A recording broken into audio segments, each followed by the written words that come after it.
Bonjour les amis, alors pour moi le Costa Rica c'est terminé, mais avant que je vous montre ce que j'ai fait, je vais faire deux parallèles avec deux pays bien distincts, la Suisse et le Portugal. Alors, il faut savoir que le Costa Rica, on l'appelle déjà la petite Suisse de l'Amérique centrale. Et il y a beaucoup de gens qui savent ça, mais il n'y a pas beaucoup de gens qui savent pourquoi on appelle ça la petite Suisse de l'Amérique centrale. Alors, numéro un, il faut comprendre que le Costa Rica, c'est un pays économiquement parfait. Il n'y a pas de souci économique, bien au contraire, et c'est pour ça que le parallèle avec la Suisse. Et énormément de gens viennent, les frontaliers du nord, les Nicaraguayens, ceux du sud, les Paraguayens, viennent dans ce pays pour travailler, ou les plus riches pour y habiter. Mais pas que, il y a énormément d'étrangers qui viennent dans ce pays. Il y a environ 1 million de personnes qui sont installées, 1 million d'étrangers qui sont installés dans ce pays. Et abstraction des frontaliers, il y a énormément d'Américains, de Canadiens et d'Européens, et ils sont tous sur la côte ouest. C'est un pays qui a 5 millions d'habitants, dont 2 millions à San José, la capitale, et il y a 3 millions de touristes qui viennent par année dans ce pays. Donc c'est un pays qui est en plein essor.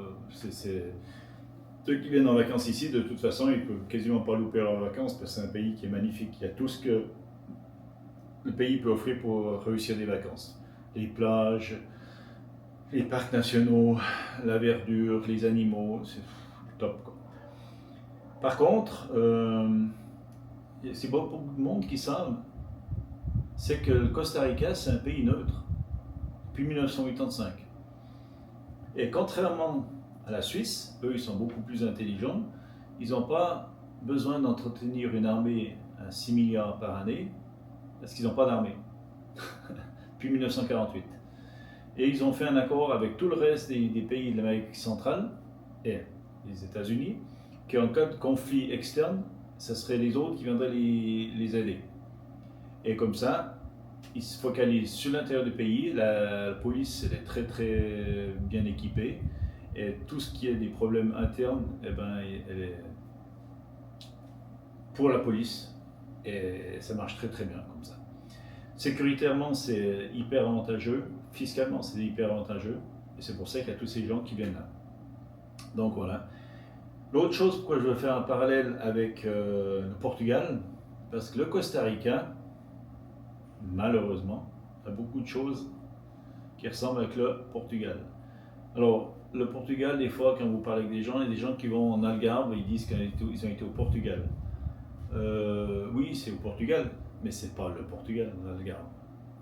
C'est pas le Portugal. Vous n'avez même pas besoin de parler le portugais pour aller là-bas. Si vous parlez l'anglais, ça va très bien.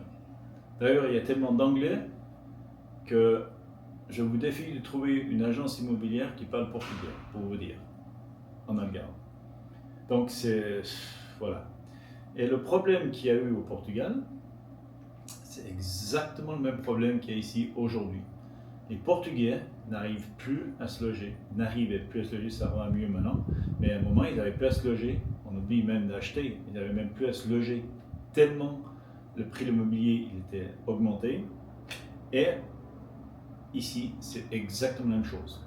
Ici, ils en sont au stade aujourd'hui que les gens du Costa Rica, ils n'arrivent pas seulement à plus se loger, c'est que le prix de l'immobilier, pour eux, c'est inabordable. Mais le prix de l'immobilier, il est devenu tellement cher ici que c'est maintenant devenu cher pour les étrangers d'acheter. Donc ça vous donne une idée.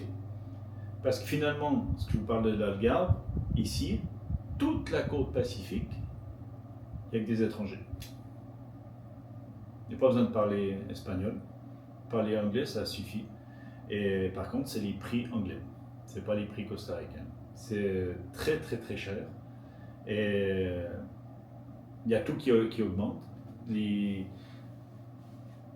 parlais avec des gens ici, par exemple, même les prix dans les magasins, ça change de jour en jour. Ça augmente de jour en jour. Ça ne diminue pas, ça augmente de jour en jour pour cette raison-là. C'est qu'il y a tellement d'étrangers, il y a tellement d'argent qui est arrivé ici que malheureusement, ils en sont au même niveau que les Portugais étaient à un certain moment, qu'ils n'avaient plus se loger. Alors après, ils ont été dans la rue, ils se sont bagarrés et tout et tout. C'est un peu mieux, mais ça crée un truc de fou. Et maintenant, ils vivent, les gens du Costa Rica, ce que les Portugais ont vécu.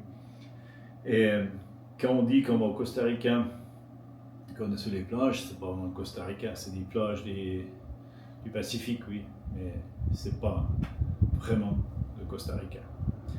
Comme l'Algarve, exactement pareil. Donc voilà, je vais vous montrer qu'est-ce que j'ai fait exactement, comme ça vous allez voir un peu mieux.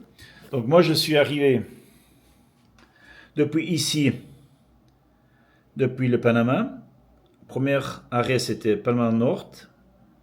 Ensuite, j'ai pris la petite route ici pour aller longer un petit peu la côte quand même, hein.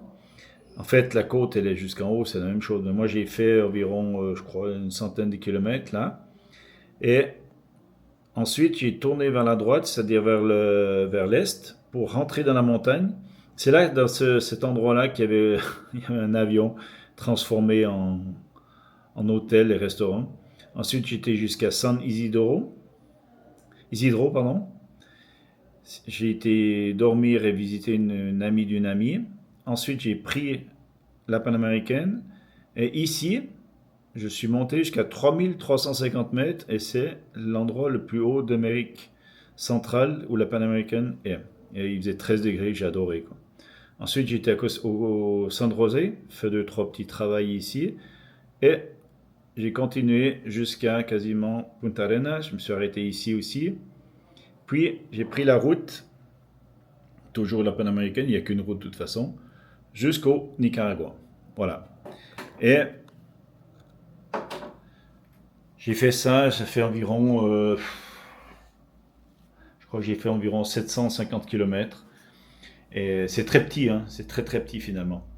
Donc, mais un très très beau pays. Et comme je vous ai dit avant, si vous venez en vacances ici, vous allez de toute façon pas louper vos vacances parce que ça va être un endroit magnifique. Et puis là, vous pouvez facilement passer 2 ou 3 semaines. Si vous voulez rien faire, être sur la plage, pas de problème. Par contre, si vous voulez visiter un petit peu des parcs nationaux, des animaux et tout, il y a énormément de choses à faire. Donc voilà, je vous dis à demain au Nicaragua.